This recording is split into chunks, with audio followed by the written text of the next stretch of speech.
Thanks so much for coming to this Intelligence Squared Plus event with Gideon Rachman. So I'm so delighted to welcome Gideon to this talk. I've been looking forward to it for so long. He's the Chief Foreign Affairs Commentator for the Financial Times, where he previously worked for The Economist for 15 years. He's the winner of the Orwell Prize for Journalism and the author of books, including Zero-Sum World, Easternization, and his new book, which of course we're going to be discussing tonight, The Age of the Strongman, How the Cult of the Leader Threatens Democracy Around the World.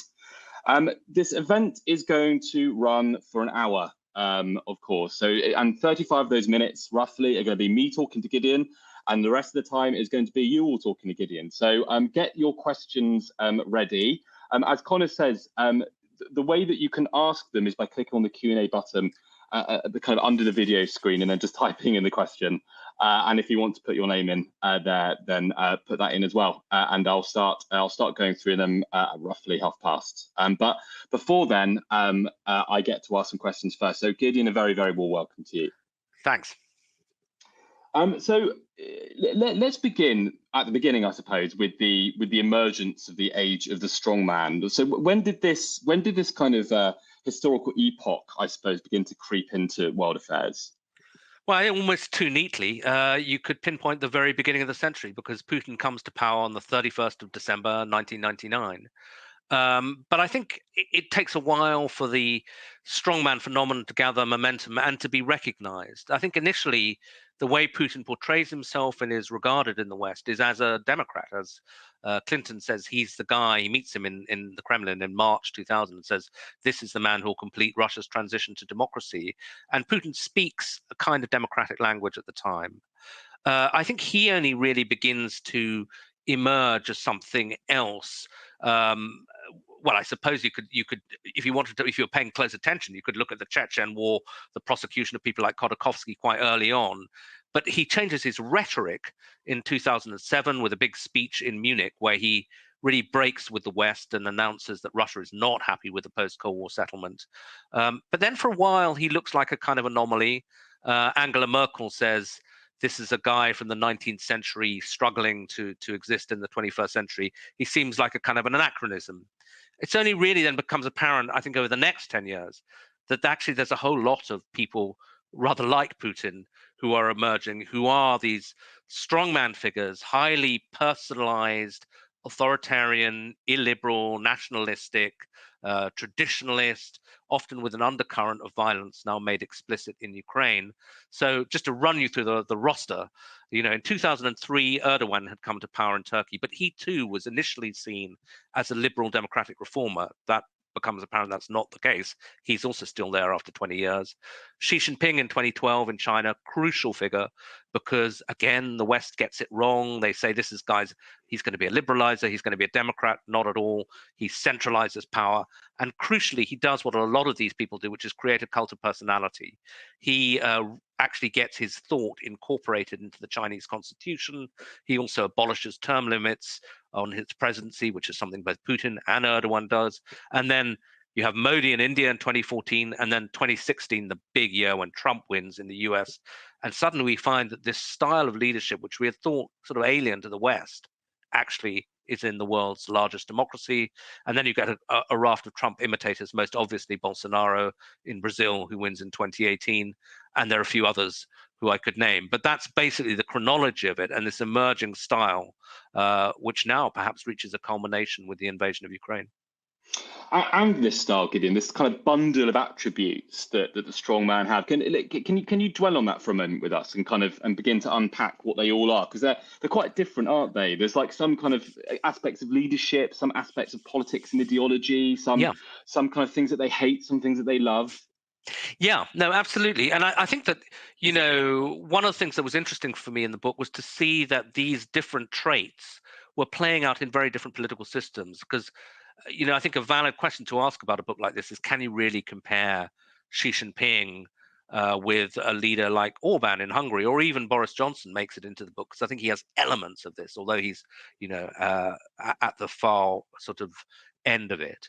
But yes, I think you can. And so I think, first of all, you've got to start with the personality driven politics. I think the best summation of it was when Trump said to the 2016 Republican convention, I alone can do it.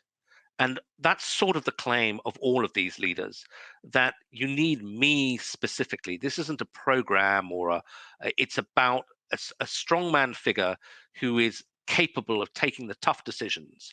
Because again, in terms of their political pictures, they tend to be people who say the country is facing a catastrophe, which is why you need a strong man. So Trump speaks about American carnage, and make America great again is his pitch. And that's, I think, the second aspect which justifies the strongman style, is a kind of nostalgic nationalism.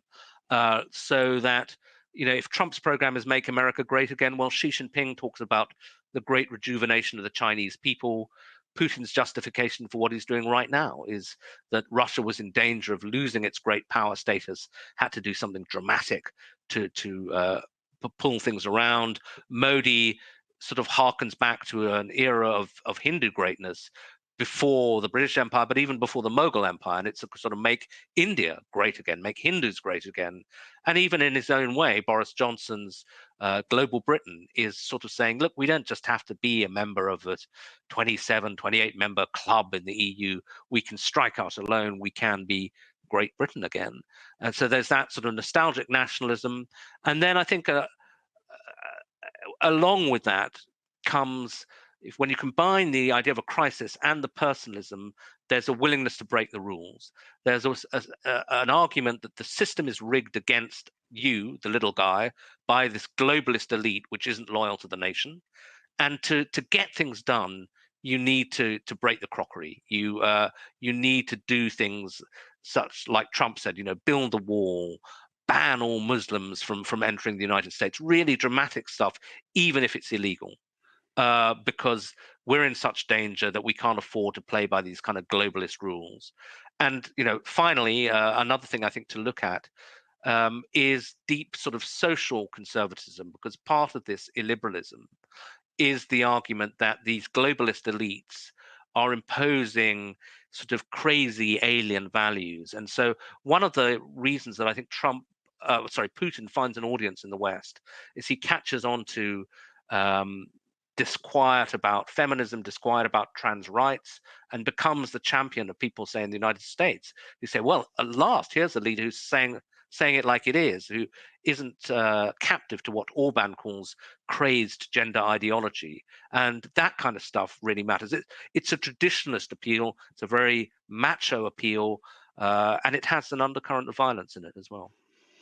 Is there a consistency in how strongmen politicians kind of construct the kind of enemy? Because it seemed to me that very often, there's this idea of the deep state, or the idea of a kind of lurking conspiracy just in the peripheral vision. Is that a kind of consistent attribute that you see in how they kind of build essentially a sense of threat? I think in many cases that only they can step into, avert, or defend the country against. Yeah, I think so. They are actually often conspiracy theorists, and often I think come to believe their own conspiracy theories.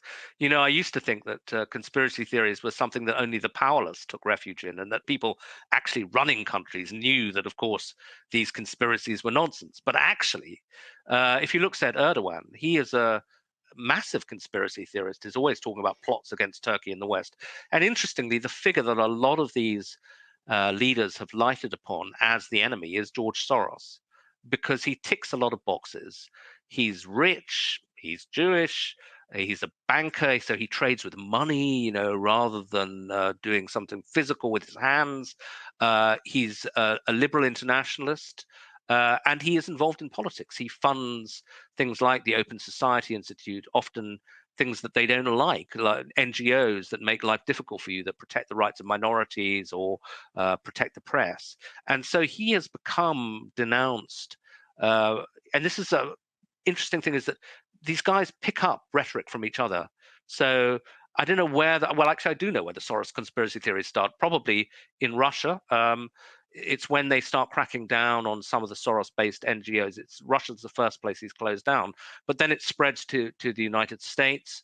I think Soros's role in funding opposition to the Iraq War, he then becomes a bogey figure for the American right. It's picked up in Turkey, where Erdogan talks about Soros as the hidden enemy. He also has a few people, Gulen, a few homegrown enemies who are said to be sometimes in league with Soros. Orban in his famous 2015 campaign against migrants, talks about a Soros plan, that it's George Soros who's trying to take away the Russian nationhood. He's like the sort of Emmanuel Goldstein in 1984, or or the Rothschilds. And indeed, lately people have been linking the Rothschilds have kind of made a comeback in conspiracy theories.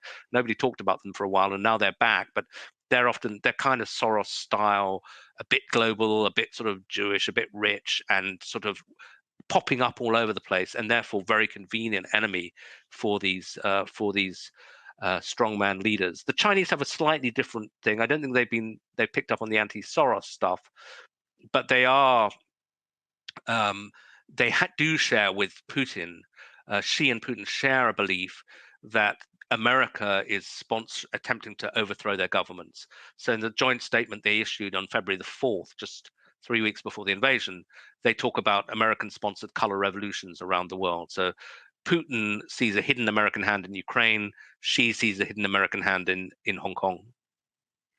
And despite these figures emerging out of kind of different political traditions and, of course, constituencies and arenas all over the world, are they united in essentially wanting to kind of throw off the yoke of globalist liberal democracy and essentially like the post kind of Second World War geopolitical order?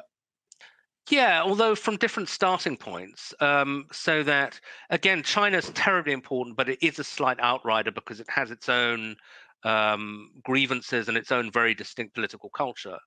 But so I think that the Chinese are probably among globalization's, or were among globalization's last defenders, because it was so unarguably beneficial to China. That's what has transformed the country, international trade, foreign investment, and so on. So they didn't really buy into the Trumpian anti-globalization rhetoric, but there are other aspects of the world order that they don't like, which is, above all, it's American domination, as they see it.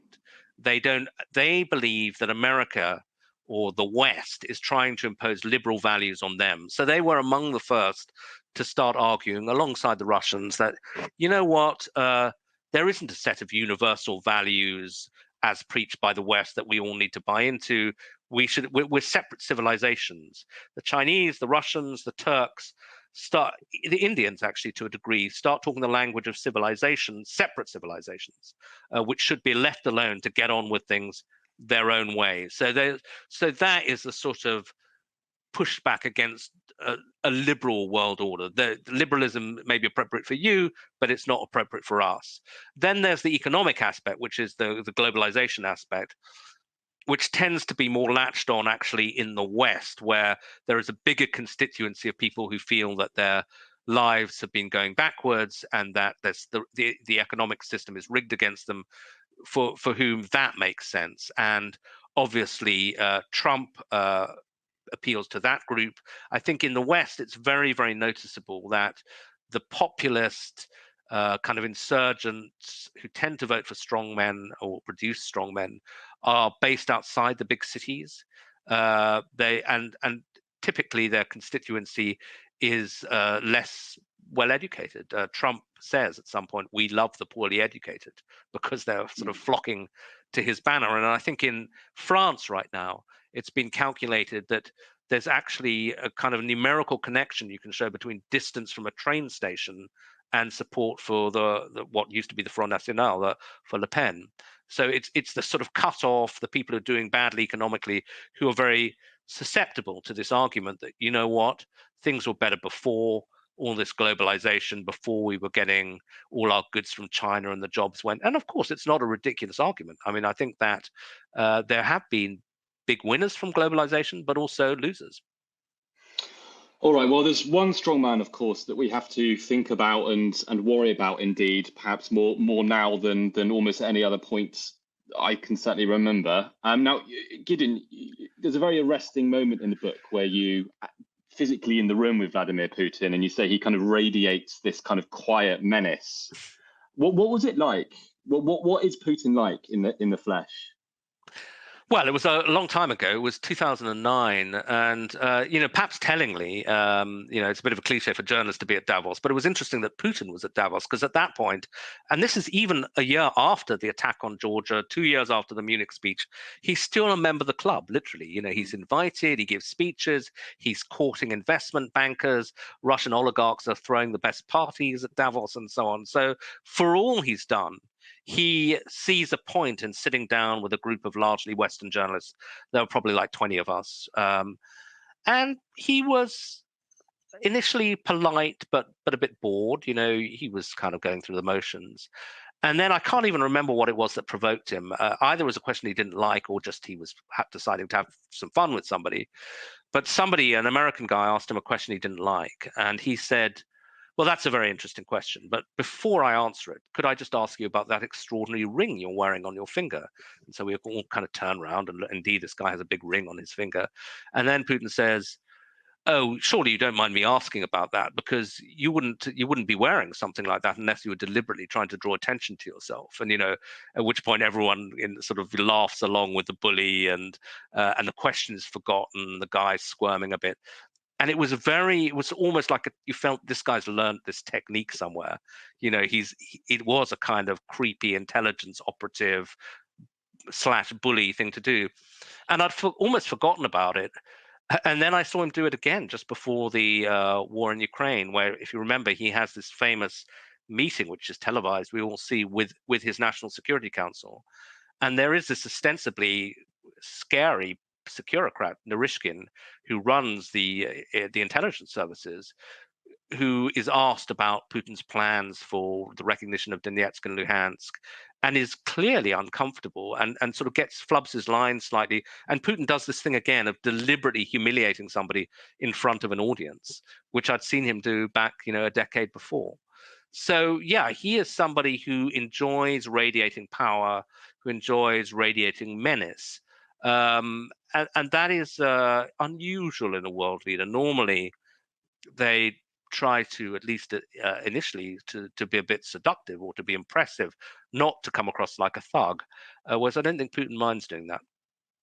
And you've already touched on, Gideon, this kind of journey that Putin has gone on, that we've all gone on with him in a way, as we've consistently misread or misinterpreted Putin, and saw his early years as one of liberal reform and pro-democracy reform. Does that characterize the kind of liberal reception of the early strongman, perhaps, that they consistently around the world we've misread the emergence of these figures and kind of viewed them as essentially being more similar to liberals than they ever would have, that they ever would transpire to be?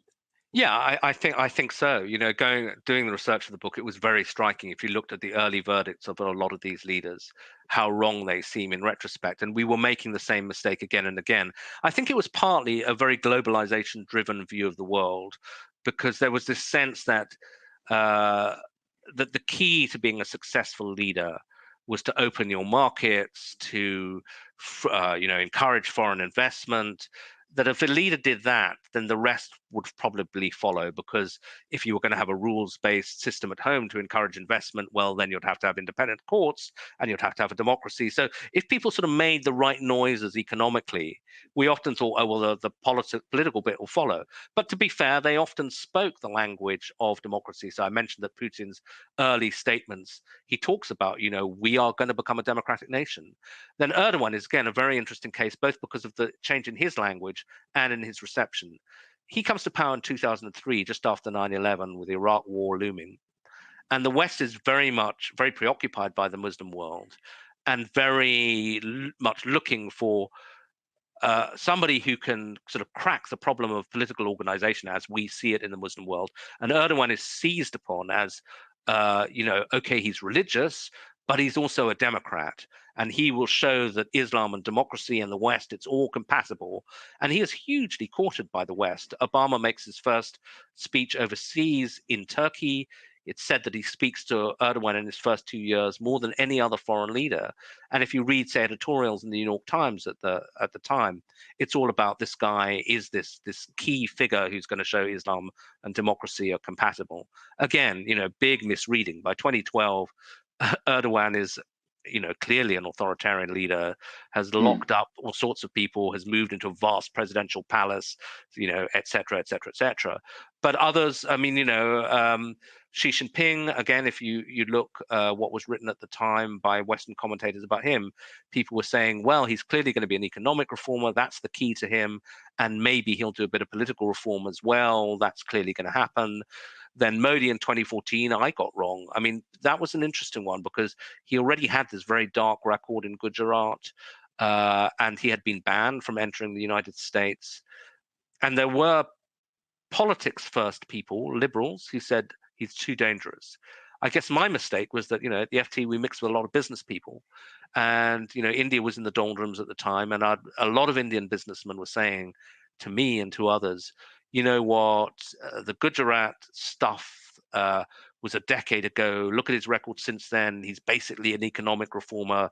He's very dynamic. He's what the country needs. And I wrote a piece saying, he's a risk, but maybe it's time to take a chance on this guy because India needs a jolt. And I regret having written that, but actually I wasn't alone. Obama contributed an article about Modi to Time magazine in 2015, which was extremely laudatory. And it's only now really that we're looking at what he's doing, and India's been reclassified as partly free by Freedom House, which because of the extent to which he is rolling back democracy in India. A couple of other examples, Viktor Orban, when he first emerges, he's the hero of the kind of liberal democratic left in Europe. He gives a big speech he's in 1989 in Budapest about the need to overthrow the Soviet yoke and to turn Hungary into a democracy. He's kind of the face of dynamic young liberal Hungary. And now look at him, he is the face of populist nationalism. So these people change as well. It's not simply that we misread them. And I think actually I'll finish with Orban on this particular answer because it's an interesting example. So he comes in, he does talk the language of democracy. He is the kind of hero of the urban intelligentsia. Then he loses an election. And he thinks, maybe I better come up with a new kind of political platform. And the second Orban is much more nationalistic, much more populist, much more appealing to Hungary outside Budapest. And that is the Orban that we see today. Insofar as this journey that you're describing there of these politicians, perhaps actually at one point being much more liberal than they became, their emergence as strongmen, is there a single or clear kind of explanation for this? I mean, is this simply a question of opportunity and the presence of power and greed and their desire to kind of stay in office? Or is there something else that they might have commonly experienced which kind of pushes them in this journey towards, becoming full-fledged kind of fully expressed strongmen? Or were they always that way? And kind of there's sort of personality question, which maybe we can deal with later, because I don't really go into it much in the book, but I'm asked about it a lot, and I think it is an interesting question. Are there certain personality types who come forward? But something I do deal with in the book is, why does the atmosphere shift? And I the best I can do is I think that there are global political fashions and things that appear permissible and then impermissible. And I think that when Putin, for example, comes to power, it really is the heyday of American power. It's pre 9/11. And of liberal democracy's confidence. It's less than a decade since Fukuyama's published The End of History. There doesn't seem to be another coherent ideology in town. It does feel like what the Americans are saying, that, if you're going to succeed, you're going to have a system that looks a bit like ours, seems right.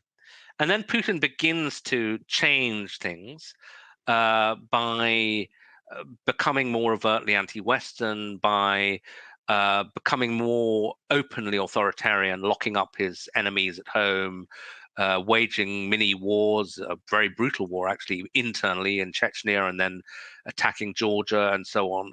And he creates a different model of leadership, which people initially miss, as I say, and then it begins to establish a fan club. There are other leaders around the world who say, you know what, that's kind of cool. I'd quite like to be like that. This guy who's not playing the American game, who is a nationalist, who is doing things differently. And Peskov, his spokesman, says in 2008, I think it is, there's a people are looking around the world for a different style of leader, for somebody who is more like Putin, and he's the archetype. And other leaders, that you could just say, well, that's the Russians talking their own book. But there are other leaders who begin to say this.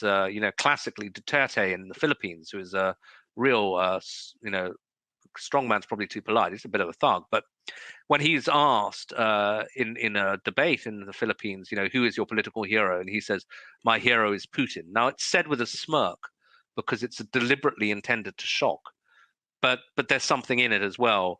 I talked to some political advisors to Mohammed bin Salman, and the Saudi crown prince, who in his own way also is introduces strongman politics to Saudi Arabia. And you might say, well, it's never democracy. No, it wasn't.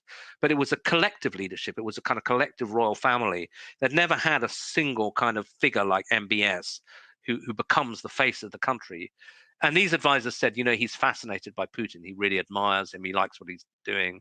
And in the West, you have now famously Marine Le Pen playing kind of ideological footsie with the people around Putin, even taking money from the Russians and having to kind of rip the photo of her with Putin out of her campaign brochure right now. And others like Rudy Giuliani saying, look around the world, what Putin did in Syria, that's what you call leadership. Giuliani is Trump's lawyer. Nigel Farage asked, who is the politician you most admire around the world? This is a GQ interview, I think in 2015, said Putin. He said, I don't like his politics, mind, but what he did in Syria, that was brilliant, and this carries right up to the invasion of Ukraine, like 2 days before the invasion of Ukraine. Trump is still talking this language. He calls Putin a strategic genius. So there is this sort of yearning for a leader who doesn't play by the rules, who's got a bit of swagger and a bit of devil about him. And that's where Putin becomes this kind of archetype. And I think for their own reasons, a lot of leaders around the world, whether or not they're consciously imitating Putin, take on this new model of strongman leadership as an alternative to the rather wearying, rules-bound, law-bound, globalization-bound other model that's being pushed by kind of the liberals. Or truth-bound. And that, in fact, is my last question to you, Gideon, before we turn to the audience. So everyone, in 5 minutes, we're going to be asking your questions, Gideon. So get typing into those boxes. But Gideon, the last question from me is another element of this kind of archetype that Putin creates, this entirely different kind of relationship between politicians and the truth. Because there's a very arresting phrase in your book where you're kind of exploring this relationship between Putin being a genuine nationalist and the kind of front man for a kind of completely kleptocratic and corrupt regime. And you say the link between the two is a deep and corrosive cynicism that runs through the Russian leader's approach to politics and life. And I think you're kind of talking about his very sincere commitment to lying there, perhaps in part. So did he also kind of spearhead this kind of gleeful postmodern dance that so many autocrats do? And there was something which I didn't put in the book, which I really should have. I put it in the article because I was reminded by a family member, actually, that when I first met Peskov, his spokesman, in 2007 or 8, I was sitting in his office in the Kremlin, and his screensaver on his computer was revolving quotations from 1984. I mean, he was trolling us before trolling was a thing. I mean, it was saying literally, war is peace, freedom is slavery, were revolving on his computer. So he was kind of laughing at us, but he was making the point that I know what I'm doing, and yeah, I am twisting the truth. I am creating a different way of looking at things. And yes, I think that was very, as I said, deep cynicism. I think if they were called upon to justify it, indeed Peskov did he didn't explicitly say I'm lying, but what he said when I said, tried to call him out on various things the Russians were doing was more or less, but you guys do it as well. And I think Putin does sincerely believe this. In his speech just before the Ukraine war, he basically he calls the West the empire of lies, because he doesn't he says, I'm not buying it, guys. You talk the language of human rights, but you invaded Iraq. You lie all the time. So why shouldn't I lie? Is the sort of, you're no better than me. But I think, personally, I would say there's a complete different quality to their kinds of lies. I don't actually think for all the horrors of some American interventions around the world that they would ever have leveled a city like Mariupol and then said it didn't happen. That doesn't actually happen in the West, because we have a press that can hold people to account. But then, yes, this creation of an alternative reality becomes very important. And you're the social media person, so I'd be interested to know what your views on this is. But I do think that social media are incredibly important in this, because what it does is it establishes a direct relationship between the leader and the followers. And on Twitter, we have followers. And the leader then can free himself from fact checking. He doesn't have boring people like me saying, that actually didn't happen, or that's not true. He can put out very simple messages that are emotionally appealing. And I say Twitter has followers, and on Facebook, you don't say true or untrue, you say like or dislike. These are appeals to the gut. I like that post. And so they can create a whole alternative reality. And social media was crucial for this, so that the Duterte campaign, he is also elected in 2016, earlier than Trump and earlier than the Brexit vote, is referred to by some people who study Facebook, I think possibly even within Facebook, as patient zero, because it was the first time that they saw how Facebook could be weaponized by a sort of strongman authoritarian to get often fictitious fake news out there, and to create a whole alternative narrative that supports these people. And interestingly, I say that they always accuse you of doing what they're doing. So the term fake news, as far as I know, was originally used by Hillary Clinton about this kind of thing. And then Trump adopts it, and anything he dislikes is labeled as fake news. And essentially what he is saying to his followers is, believe what you like, literally believe what you like. If you want to believe that Hillary Clinton is running a pedophile parlor from beneath a pizza restaurant, which bizarrely a lot of people did believe, to the point that somebody actually attacked the pizza parlor, then fine, I'll put that out there. And Trump had this brilliant way of promoting conspiracy theories. Sometimes he would directly endorse them, but more often he would say, a lot of people are saying, and so he would validate these crazy ideas. Trump's campaign starts with a lie, which is the thing that brings him to prominence is the birther thing, that Obama's not born in America. And he offers and therefore is not shouldn't be president. And that's a classic, because it's something people wanted to believe, because they hated the idea that Obama was president. So maybe you could prove that he wasn't even entitled to be president. He's not even an American, because after all, he's black, haven't you noticed? And so that kind of thing. He's not an American.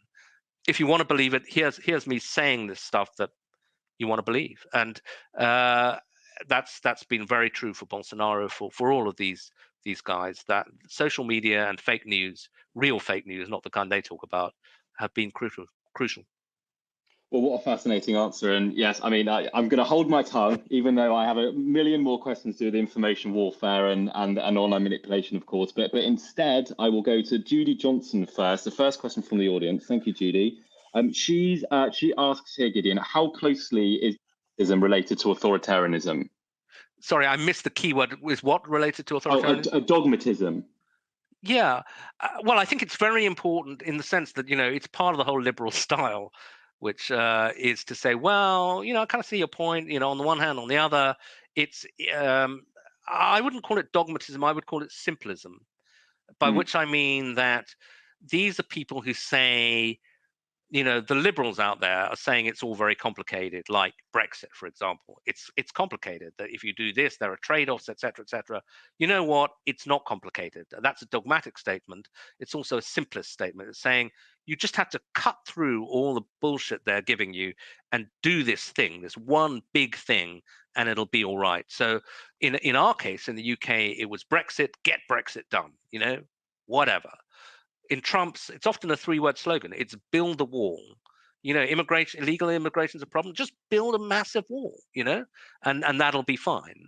Or his other one is ban all Muslims from entering the country. But they all, have a simplest, often a rather brutal, in some contexts, solutions. So in Duterte's case, it's shoot the drug dealers, essentially, have a war on drugs, and he kills thousands of people. Let's not bother with this law and order stuff. Let's just have vigilantes out there, unleash the police. And in Putin's case, it's, well, I'm fed up with all this trouble with Ukraine. Just use the army. And that's what he does. So there are people who say the world isn't complicated. That's a liberal lie. The world's simple, but you need somebody like me who has the guts to call it like it is and to do what's necessary. And I think that's their basic appeal. Yeah, absolutely. So the next one's from Sarah. Thank you, Sarah, who says, how worried are you about a China-Russia alliance? I see some people say they have a very shallow relationship. Is this true? And I think you actually mentioned, Gideon, in your book, the actual expansion of China too, kind of into Russia's kind of ambit and kind of sphere of interest. So is it entirely a love affair between the two countries? No, I don't think so, but I think it's pretty close at the moment. And I think it is actually an alliance kind of based around strongman politics and shared paranoia. So that these are two big powers that have jointly decided they don't like the US-led world order. Partly that's to do with kind of traditional great power politics. They both want a sphere of influence. Russia has said, NATO's just got too close. We're pushing back. China similarly says, this area around us should be our sphere of influence. We don't like the fact that America dominates the Pacific Ocean as it has since 1945. We're going to claim the whole of the South China Sea. We claim the right to invade Taiwan, to push back against the Japanese, et cetera, et cetera. So that's kind of classic national interest territorial stuff. But then alongside it, there's a paranoia about what they see as sort of democratic expansionism. I refer to this concern that the West is out to get them.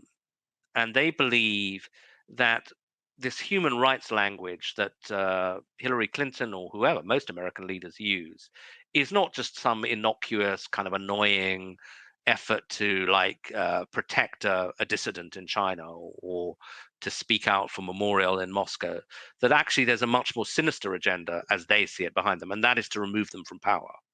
And that, but by saying essentially your rule is illegitimate, and in Putin's fully developed view, funding the opposition. And the moment where I think he tips into paranoia about this is really quite early on with the first revolution in Ukraine and then the other color revolutions, 2004-5. And the point is that he shares this paranoia with the Chinese. So if you look at the joint statement that Russia and China issue on February the 4th this year, after the Putin-Xi meeting that really sets up the Ukraine war, there's a long denunciation of American power, but it includes this argument that a specific reference to color revolutions, this argument that America is sponsoring color revolutions. And so I think that shared ideological interest, underpinned by a common bond between these two guys, who are both strongman leaders, who are both centralizing power around themselves. As a Russian analyst, a friend of mine put it, Putin's the Tsar and Xi's the emperor. They're taking their countries back to a czarist style of rule in Russia, an imperial style of rule in China. So they see something in each other, not just in their countries. And so that's I think where the bond is. Now, clearly, there are also big underlying potential tensions between China and Russia. I'll finish up in a second. Such a huge subject, but I think the Chinese have a big dilemma now. Do they back their pals in Moscow, or do they say, you know what, you've made a mistake, guys, we're not going to go full force behind you? And you can argue it either way from their point of view. They could say, of course we have to back the Russians. They're our only friends. And if we join in Western sanctions, we're actually destroying our friend so that the West can then turn on us. I've heard the Chinese make that argument. Alternatively, they could say, this guy's made a hideous error. Why should we pile in behind them and poison our own relations with the West? So they've got a very difficult dilemma. Before we move on, Gideon, do you have any sense of how that is currently playing out in Beijing? I think they were watching and waiting. I think that they certainly. I think a quick victory for Russia would really have suited them. I mean, there's a school of thought that said, oh no, China, doesn't like shifting of attacks on sovereignty. I mean, I think that's not the case. I think that their main concern is American global power. So something that looked like Afghanistan too, that you'd have Americans sort of humiliated in Afghanistan and then in Ukraine. Great, because that then sets the stage and maybe gets the Chinese courage up to really have a go at invading Taiwan, which they've been threatening to do for a long time. I think what's happened now must make them think a bit about, well, could we invade Taiwan? Is the West a bit more organized and resilient than we thought? And how deeply do we go in with the Russians on this? And so I think that although they clearly are not going to join in a Western campaign to isolate Russia, they've made that absolutely clear, and you can see it in votes at the UN. I think at the moment they're not going to go full force in behind Russia. They're going to wait and see how things pan out before they decide. But incidentally, and we'll talk about this maybe later, they have their own big problems. With COVID is out of control now in Shanghai. Shanghai is locked down, and you could argue it's a bit of a stretch maybe, but it's Xi Jinping's Ukraine in the sense that this is a policy, zero COVID, that he is closely identified with, that he has made a symbol of his rule, and it's going wrong. And if you're in a strongman system, the strongman's not allowed to make mistakes, because the whole idea is infallibility. You can't replace him because he alone is wise and knows the way to do things. So you can't reverse out of a mistaken policy, because that admits you've made a mistake. And so you kind of dig into these errors you make. Well, we have an absolute deluge of questions coming in, Gideon. So I'm now going to read out two at a time good. If that's okay, and then we start going through them at a gallop. So Ed from Brighton, thank you very much, says, what countries are immune to the strongman? Why does Germany have no obvious figure of that ilk? Great question, Ed. Thank you. And then the second one, what in your opinion is the most effective way for those who oppose strongman style leadership to counter it, other than at the ballot box? Okay, so Germany, well, great question, but I think it's because of Hitler, to be honest, that the Germans take this very, very seriously and are, I hope, immune to it, although, one shouldn't be complacent about anybody. But I remember, a German friend of mine saying that she was watching Trump's 2016 speech to the Republican convention, and she said she began to cry watching it, because it reminded her so much of the Hitler speeches that she had been made to watch as a child to inoculate herself against this style of leadership. And I thought, oh, come on, you're being a bit hysterical, whatever. But I think she may have had more of a point than I realized, but also that I think for a lot of Germans, they're not really up for another Führer for understandable reasons. And I hope that persists. And it sort of created this paradox that if you're a liberal, you're saying, you watch the German elections and you say, thank God for the Germans, which is not something anybody said much in the 20th century. But now, you look at this place where you have a civilized debate, where nobody is making these sort of crazy appeals, where people take lying very seriously. They're called out. Now, that Germany has its lunatic fringe. Which is why one shouldn't be too complacent. The AfD, the far left, and things could go wrong in that country. It's not immune, but it's like it's had its third booster shot, if you like. What was the second question? There's Germany and. I've completely forgotten, so we'll move on. I'm very sorry. Oh yeah, what should we do? Yeah, I do remember. What should we do if we don't like strongman rule? Apart from at the ballot box? Yeah. Okay, so look, I don't think there's much you can do, but I don't want to preach passivity. I think be reasonably vigilant. Don't believe it can't happen here. That's what a lot of American liberals thought about the United States. And I think it's, to some extent, what we say in Britain, that I think precisely often it's countries that are overconfident in their own institutions that maybe see the danger signs too late, and believe in institutions. I think that that the antidote to strongman personalized politics is a politics of rules and of law and of institutions, and that a belief that healthy societies are not about a genius individual, they're about a system that keeps everybody in control, and that nobody is irreplaceable. It's the system that you protect, not the individual. The next question might take us somewhere that you've alighted on a couple of times. We haven't had time to dive into detail, and that's France. So I am just going to ask this one by itself, Gideon, because I would love to hear your views on France. So it is, and there are some themes here: men, concentrated power, and corruption. Which causes which, and isn't it time to let women lead?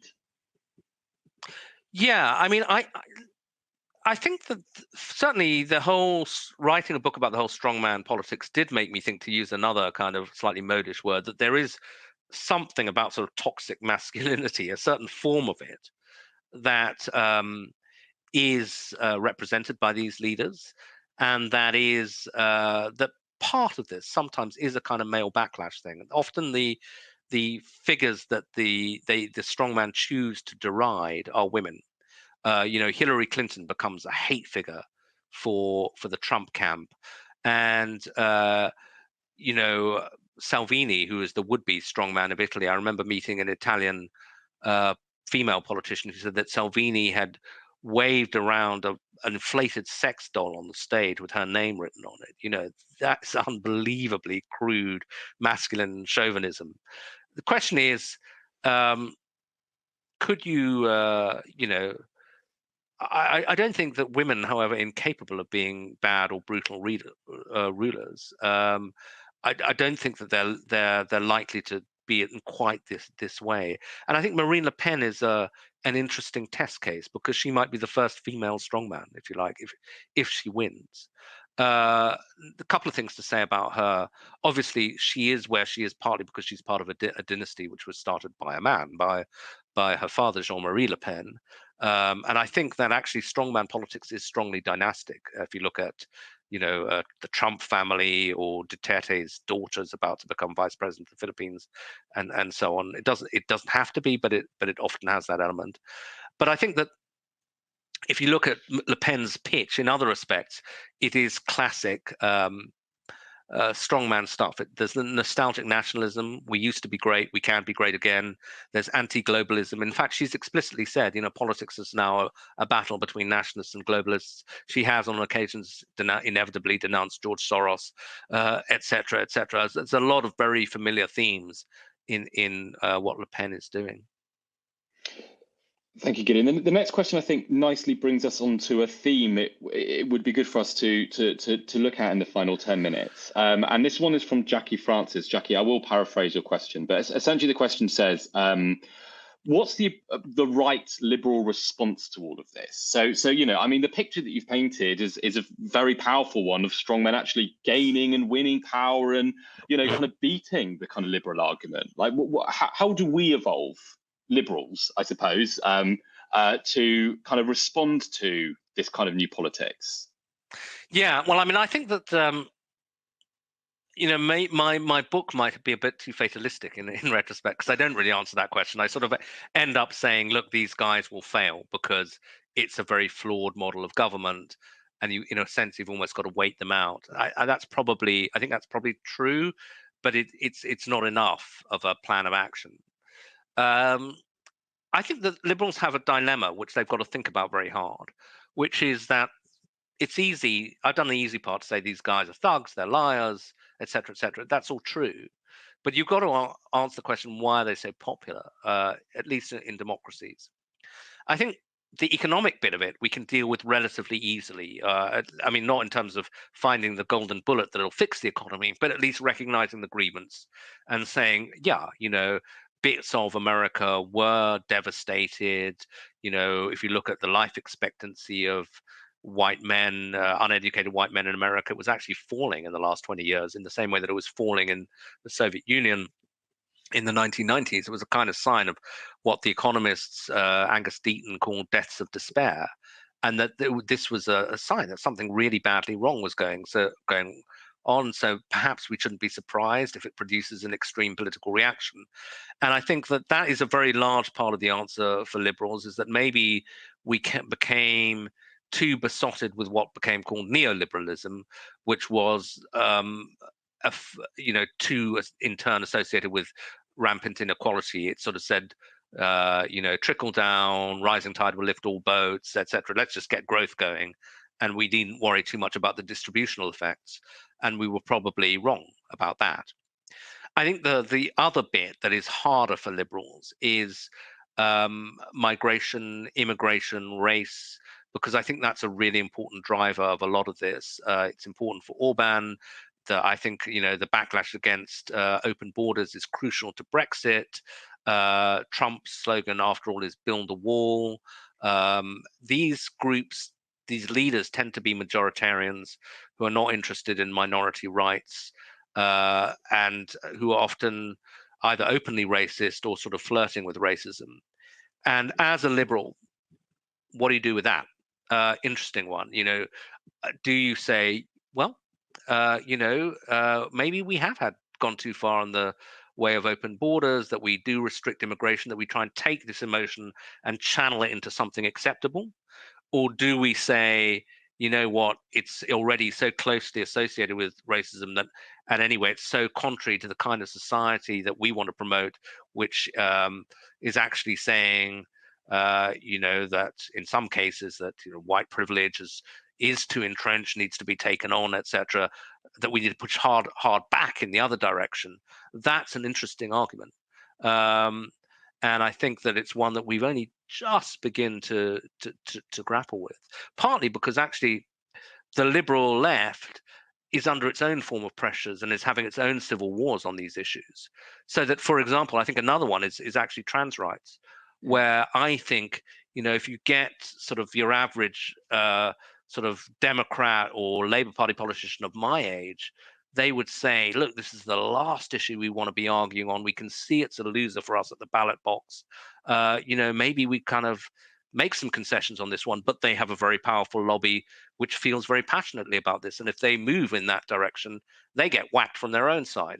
So those are the kinds of dilemmas that liberals are facing, I think.